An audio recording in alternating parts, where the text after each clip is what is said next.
The 8th Sutta, Nava Sutta. That man should venerate him from whom he learns the Dhamma as the gods venerate Indra. The learned person, thus being venerated, being pleased with the disciple, makes the Dhamma manifest. Having paid attention to it and considered it, the wise man, putting the Dhamma into practice, becomes learned, intelligent and accomplished, and being vigilant, he associates with such a teacher. One who follows an inferior and foolish teacher, who has not realized the meaning, and who is jealous, approaches death without comprehending the Dhamma, and unrelieved of doubt. As a man who has fallen into an overflowing river with deep water and a rapid current, carried away by a swift-flowing current, how can he help others to cross it? Even so, he who has not comprehended the Dhamma, has not paid attention to its meaning, as expounded by the learned, being himself without knowledge, how can he make others understand? As one who, having boarded a boat firmly equipped with oars and a rudder, and knowing the method, is skillful and wise, by means of it he causes many others to cross over. Even so, he who has attained knowledge and has a well-trained mind, who is learned and unmoved, clearly knows he can help others to understand, who are attentive to listen and ready to comprehend. Therefore, one should surely associate with a good man who is wise and learned. He should know the meaning and practice accordingly, and gaining understanding of the Dhamma will attain happiness. So this sutta is telling us to follow a good teacher, not a foolish teacher, and to practice what has been learned. Also here it says, it gives a simile. As a man who has fallen into an overflowing river with deep water and a rapid current, carried away by a swift-flowing current, how can he help others to cross it? So we got to help ourselves before we can help others. Don't be like some of the people nowadays. Want to walk the bodhisattva path. Want to help everybody, but they don't get rid of their defilements. They don't want to practice really the spiritual path. And if you practice, they say you are selfish. ชื่อเหลียวหั่น Just want to help yourself without instead of helping everybody. But the Buddha's teaching is that you got to help yourself first before you can help others. There's another simile in the suttas. The Buddha said, a man in the mud cannot pull another person out of the mud. You have to get out of the mud before you can pull another person out of the mud. The 9th Sutta, Kim Sila Sutta.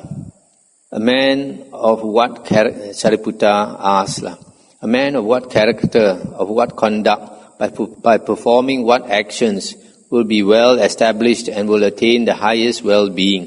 And the Buddha said, let him be one who honors his elders, who is not envious, knows the right time for seeing the teacher, knows the right moment to listen attentively to the discourses well preached by him. Let him go to the presence of his teachers at the right time, be obedient, discarding obstinacy, stubbornness. Let him remember and practice the teaching, self-restraint and virtue. One who rejoices and delights in the Dhamma, and who is well established in it. One who does not speak in opposition to the Dhamma. One who refrains from unprofitable conversation. Let him pass his time with true and well-spoken words. Having abandoned laughter, gossip, complaining, ill will, deception, hypocrisy, greediness, spite, bad temper, impurity and attachment, let him live free from pride with steady mind. The essence of well-spoken words should be understood. The essence of learning and understanding is concentration. Here, the essence of learning and understanding is concentration of it. Or learning when understood is the essence of concentration. The wisdom and learning of a man who is hasty and negligent do not increase. Those who delight in the teaching taught by the noble ones are unique in speech, mind and action, are established in peace, gentleness and meditation, and obtain the essence of learning and wisdom. So basically, to learn the Dhamma well and to be obedient and not to practice the unwholesome things like laughter, gossip, complaining, etc. Next sutta is 2.10, Uttana Sutta. It's an urgent exhortation to exert effort. Arise, sit up. What advantage is there in your sleeping? What sleep is there to those who are afflicted by disease, pierced by the arrow of suffering? Arise, sit up. Train yourselves resolutely to attain peace. Do not let the king of evil, knowing you are negligent, delude you and place you under his control. Overcome this craving to which gods and men remain attached and seek pleasure. Do not let the opportune moment pass. Those who let the opportune moment pass grieve when they are consigned to a woeful rebirth. Negligence is a defilement, and so is the defilement which falls continuously from negligence to negligence. By earnestness and knowledge, let one pluck out his dart of passions. So this advice, not to sleep so much. Next sutta 2.11, Rahula Sutta. The Buddha says to Rahula, do you not despise the wise man by constantly living with him? Is the holder of the torch to mankind honored by you? And Rahula said, I do not despise the wise man by constantly living with him. The holder of the torch to mankind is always honored by me.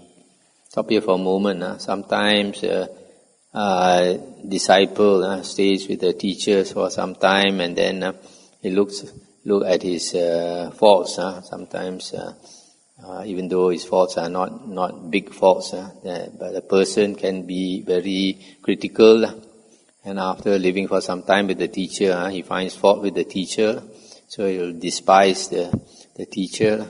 So here Buddha is asking Rahula whether, constantly living with the Buddha, whether Rahula despises the teacher.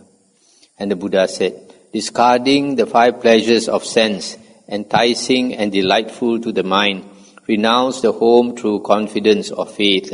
Be one who puts an end to suffering. Associate with good friends. Resort to a remote dwelling place which is secluded and quiet. Be moderate in eating. Do not crave for these things, robes, food, medicines, and dwelling. Do not be one who returns to the world. Have restraint according to the disciplinary code. Be restrained in the 5 senses. Be mindful of the body and continually develop dispassion. Avoid lustful signs which are connected with passion. Cultivate your mind which is concentrated and undisturbed on the impurities of the body. Meditate on the signless. Forsake the tendency of egoism. Thereby ending such egoism, you will live calmly. Thus the Buddha constantly advised Venerable Rahula by these stanzas. Although it's short, there's a lot of advice inside here. 2.12, Vangisa Sutta. This is also found in the Theragatha, verses 1263 to 1278. Vangisa wants the Buddha to confirm that his teacher has attained Nibbana. Once the Buddha resided near Alavi at a shrine called Agalava. At that time, the Venerable Nigroda Kappa, the preceptor of Venerable Vangisa, had passed away there not long before. Then a thought occurred to the Venerable Vangisa during his private meditations as to whether his preceptor had attained Nibbana or not. Then rising from his retirement in the evening, Venerable Vangisa approached the Buddha with due respect and questioned thus, we ask the Buddha of great wisdom, the remover of doubts in this world, the well-known monk, possessor of glory and peaceful mind, who died at Agalava. O Buddha, the name Nigroda Kappa was given to him by you. Being strenuous, he wandered about venerating you, aspiring to liberation, firm in the perception of the Dhamma. O Buddha, the all-seeing one, we all wish to know about that disciple. We are ready to hear. You are our master. You are incomparable. Cut off our doubt. Tell us about this. O you of extensive wisdom, make known to us whether he has attained Nibbana. O you all-seeing one, speak in the midst of us as the thousand-eyed Indra, the king of gods.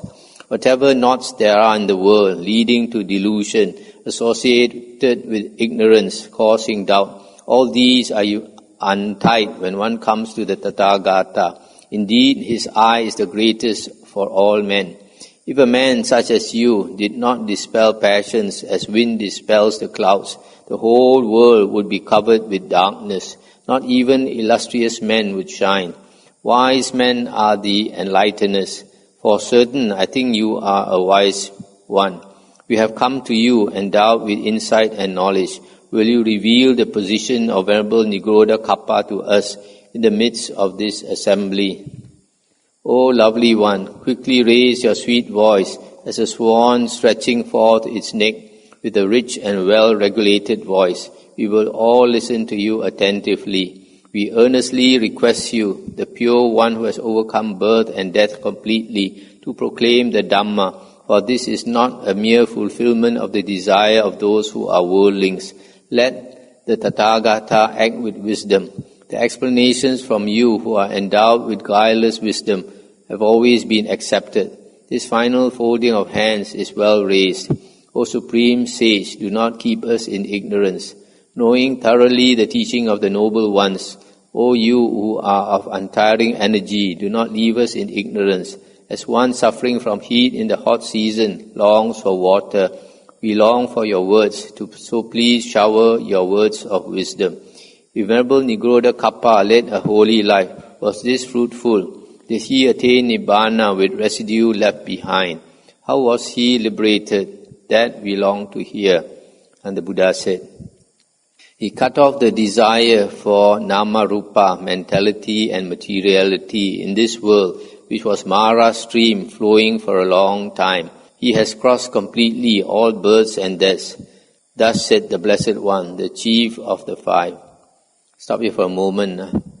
This nama rupa is mentality and materiality, and nama rupa in the suttas is the counterpart of vijnana. When vijnana consciousness arises, nama rupa automatically arises, and when vijnana ceases, nama rupa also ceases. And consciousness is knowing, conscious of something. That something is nama rupa. So nama rupa is the whole world, the whole universe, consisting of nama, which is the mentality, the mental side, and rupa is the physical world. So mentality and materiality is the whole world. So he has cut off desire for the world, mentality and materiality. And the Buddha is the chief of the five. The chief overcome the five, and the five, probably the commentary says it's the five senses, but it can also be the five aggregates. He's overcome the five aggregates, chief of the five aggregates. And this monk, Vangisa, said, you are the noblest of the great sages. Hearing your words, I am pleased. My inquiry has not been in vain. The Buddha did not delude me. The Buddha's disciple was one who acted as you said. He has cut asunder the outspread and strong net of deceitful Mara. O Blessed One, the Venerable Nigoda Kappa saw the source of grasping and certainly crossed the realm of death, so difficult to cross. The next sutta is 2.13, Samma Paribhajaniya Sutta. The right homeless life, or the perfect homeless life. Here it says the correct homeless life. Somebody asked the Buddha, I asked the sage of great wisdom who has crossed the flood of existence and gone over to the other shore, who has attained Nibbana and is steadfast, how should a monk properly lead a homeless life after going forth from the household life and having repelled the sense desires? And the Buddha said, in whom belief in the efficacy of omens like shooting stars, dreams and signs is destroyed, that monk who has avoided the resulting consequences would properly lead a homeless life. Let the monk give up the desire for sense pleasure, either earthly or heavenly, and passing beyond existence and understanding the teaching, he would properly lead a homeless life. Let the monk refrain from slander and give up anger and greed and be free from attraction and repulsion. He would properly lead the homeless life. Having given up what is pleasant and unpleasant, grasping at nothing, not dependent upon anything, being free from the fetters, he would properly lead the homeless life. Not seeing any value in material belongings, removing strong desire for grasping objects, being one who is unattached and who is not led by others, he would properly lead the homeless life. Being one who is not opposed to anyone, either by word, thought or deed, understanding the teaching well, aspiring to the state of Nibbana, he would properly lead the homeless life.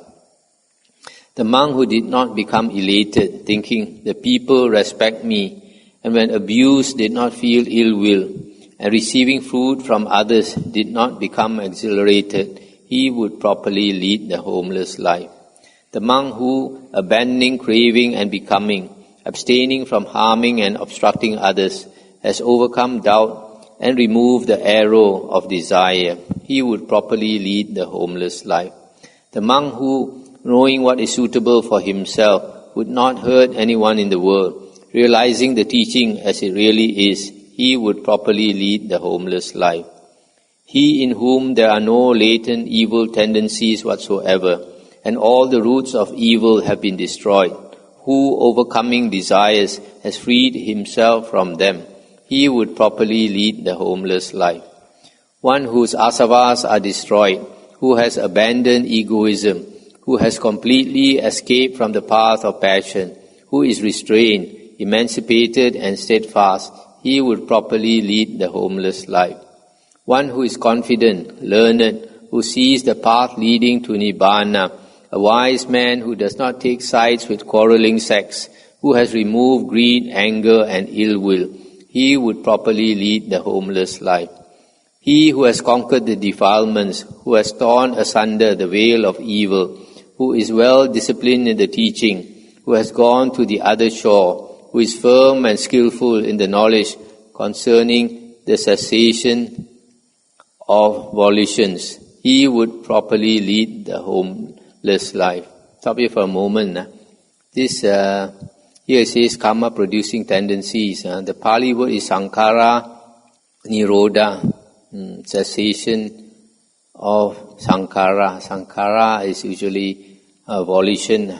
Volition, as I explained yesterday or the night before, that whenever we want anything, there must be the volition, the intention first. So if a person destroys a volition or seizes volition, then he has no more desire, does not want anything, that's why he has no volition anymore, does not use the will anymore. One who has transcended egoistic thought in relation to the past and future, who is of exceedingly clear wisdom, who is released from all sensual objects, he would properly lead the homeless life. Having realized the truth, having understood the teaching, having seen clearly the abandonment of the asavas, by the elimination of all attachments, he would properly lead the homeless life. And the questioner said, certainly, Blessed One, it is so. The monk who lives thus, restrained and having overcome all fetters, would properly lead a homeless life. So basically here is how to lead the homeless life. The last sutta in this chapter is 14, Dhammika Sutta. Thus have I heard. Once when the Buddha was dwelling near Savatthi in the Jeta Grove at Anathapindika's monastery, the lay disciple Dhammika, accompanied by 500 colleagues, visited him. After paying their respects, they took their seats and Dhammika addressed the Buddha. O Gautama of great wisdom, I ask you, acting in what manner does a disciple who goes from home to a homeless life, or one who is still a good lay devotee, act well? For you know the course of the world, including that of the gods, and also the way beyond. There are none comparable with you, who see the subtle meaning of things. They say that you are indeed the most excellent and enlightened one. Realizing all wisdom and being merciful to all sentient beings, you expounded the Dhamma. You are the destroyer of the veil of ignorance. You are the possessor of eyes on every aspect. Stainless, you illumine the whole world. The king of elephants, Eravana, hearing you were the conqueror, came near to you. After listening, he made an utterance of delight and went away, saying, "Excellent." The Yaka king, Vesavana Kuvera, called upon you to ask a question on the Dhamma. When you were so questioned by him, O wise one, you spoke to him, and he also, after listening, was delighted. None of those disputing heretics, whether Ajivakas or Nigantas, can overcome you by wisdom, as one who is stationary cannot overtake the one who walks swiftly. Those disputing Brahmins, whosoever they may be, who are experienced, and others considered to be disputants, all of them expect some explanation from you. Indeed, this Dhamma, subtle and pleasant, which has been well preached by you, Blessed One, we all are longing to hear. O noble Buddha, will you speak to us when you are requested? Let all these monks as well as lay disciples, sitting down together, hear the Dhamma realized by the Stainless One, as gods hear the well-spoken words of Indra. So basically he's asking the Buddha to explain the monk and the lay disciple how they are supposed to act well. And the Buddha said, "Monks, listen to me. I shall make you hear the pure Dhamma. Will you bear it in mind? Let the wise man who is intent upon his own progress practice the way of deportment suitable for a renounced one. The monk should not be wandering at the wrong time, but should go to the village for alms at the proper time. Temptations cling to him who wanders at an improper time. Therefore, the wise ones do not wander at the wrong time." Stop here for a moment. The right time for a monk to go to the village is supposed to be in the morning to beg for the food. And the rest of the day, generally, we don't go unless we have something important to do. Forms, sounds, tastes, odors, and contacts completely intoxicate people. Putting away the desire for these things, he should go at the right time for the morning meal. The monk, having thus obtained his meal and returned alone, should sit in solitude, reflecting within himself. He should be self-composed, avoiding distractions. If he speaks with a follower or with anybody else or with a fellow monk, he should speak of the excellent Dhamma. He should not slander nor speak ill of others. Some put forward controversial arguments. We do not praise the people of lower wisdom. Temptations from here and there ensnare them, for their minds become deeply involved in them. The follower of the noblest wise one, on hearing the Dhamma taught by him, should make use of food, lodging, bed, seat, water, and clean his robe with due care. Therefore, in being detached from these things, the monk must be as a drop of water on a lotus leaf. That means not stick or attached to things. Now I will tell you of the rules of conduct for a householder, acting according to which he becomes a good disciple. The monk duty cannot be fulfilled by him who possesses household property. Let him not destroy life, nor cause others to destroy life, and also not approve of others' killing. Let him refrain from oppressing all living beings in the world, whether strong or weak. Then because the disciple knows that it belongs to others, stealing anything from any place should be avoided. Let him not cause to steal, nor approve of others stealing. All stealing should be avoided. The wise man should avoid the unchaste life, the brahmacharya, or the non-celibate life, as if it were a burning charcoal pit. If he is unable to lead a celibate life fully, let him not transgress with another's wife. Stop here for a moment. So even for a lay person, the Buddha says, to lead a non-celibate life, that means not to engage in sex. And if he's unable to do that, then he should only Only do it with the wife, not with another person, another person's wife.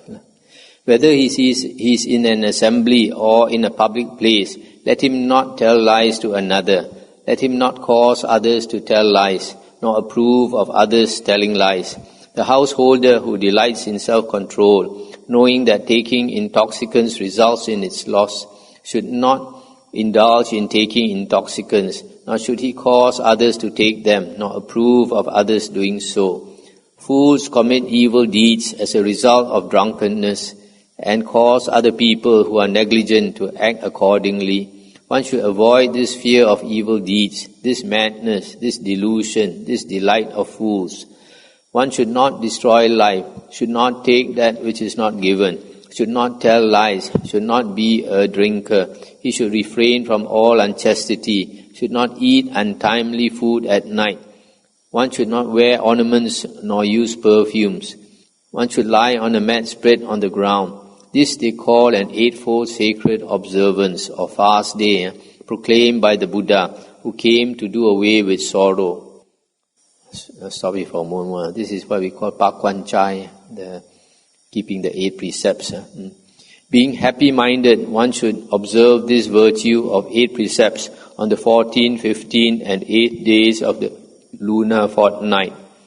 Stop it for a moment. This 14, 15 and 8 days, the 8 days refers to what we call the 8th day of the lunar calendar, or the 23rd day of the lunar calendar, of the lunar month.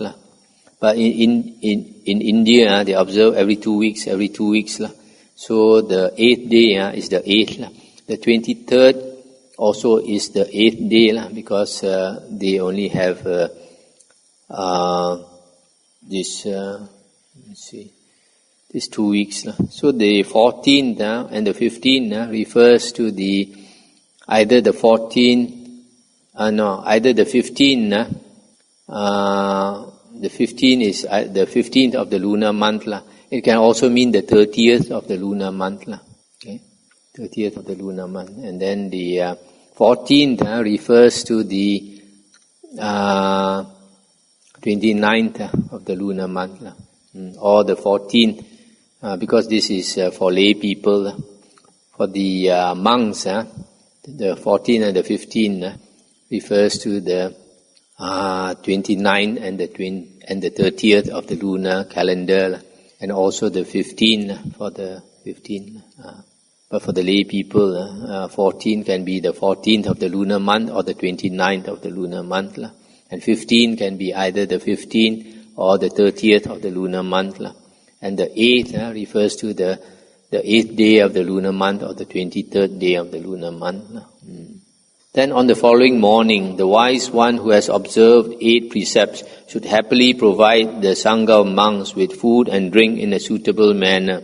Let him support his father and mother in a proper manner and also pursue a blameless livelihood. The householder observing these duties with diligence is reborn in the sphere of self-luminant beings. That's the end of the sutta. So here the Buddha is telling how a monk should behave and how a lay person should behave, a good disciple. The Buddha advised lay people to keep the 8 precepts at least once a week, and if possible, every day also, keep the 8 precepts for lay people. Anything to discuss?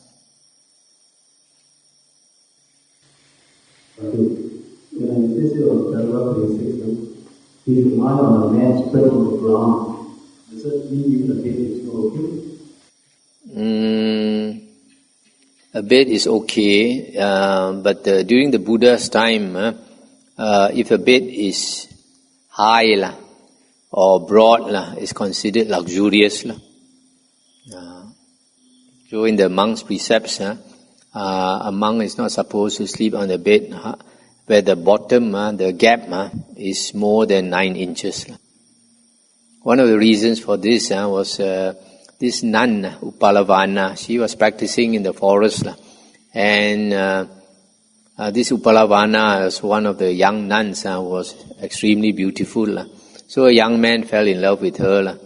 So and then because her kuti was in the forest, this young man went into her kuti when she went for alms round and hid under the bed. And when she came back, this young man raped her. So this in the Vinaya books. So maybe this is the reason the Buddha says the bed should not, the gap should not be more than 9 inches. Otherwise somebody can go underneath and hide. Now, certain things considered luxurious during the Buddha's time is not considered luxurious now. As long as you use something which is not considered luxurious, it's okay.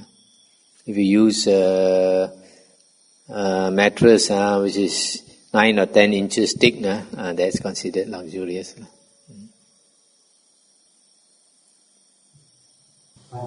Why the Buddha advised three people to observe 8 precepts on this day, but not other days? There is a reason, because the Buddha says on those Uposatha days, the 8th day of the lunar calendar, the 15th, the 23rd, and the 30th, or if there's no 30th, then 29th day, the devas of the 4 great heavenly kings, they come down to observe human beings. And they see, Kawai is keeping the 8 precepts, very good. Next time he'll be our member. In this chapter we just went through the 3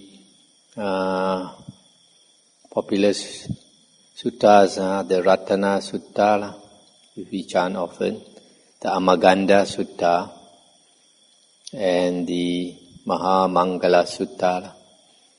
The Amaganda Sutta shows that not only our Buddha, but the previous Buddha also was not a vegetarian, so we can assume that all Buddhas are not vegetarians, because all Buddhas beg for their food, and beggars are not choosers. As far as eating meat is concerned, the Buddha says, if we eat meat, there must be 3 conditions. You don't see, you don't hear, and you don't suspect. That's what is stated in the Vinaya books. That's all. You don't see, you don't hear, and you don't suspect. So, what is this? What is it that you don't see, you don't hear, and don't suspect? You don't see, you don't hear, and you don't suspect that the animal was purposely killed for you. So if they already kill the animal and they sell it in the market, so when you buy, it's already slaughtered. So you are not buying an animal. As long as you are buying a corpse, it's allowable. If you buy an animal to eat, that is not allowable because somebody has to slaughter it. It's already slaughtered, then it's allowable. I've written a book called The Buddha's View on Meat Eating.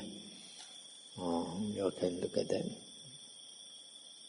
If there are these 3 conditions, the Buddha said, there is no evil karma. It's entirely pure, totally pure.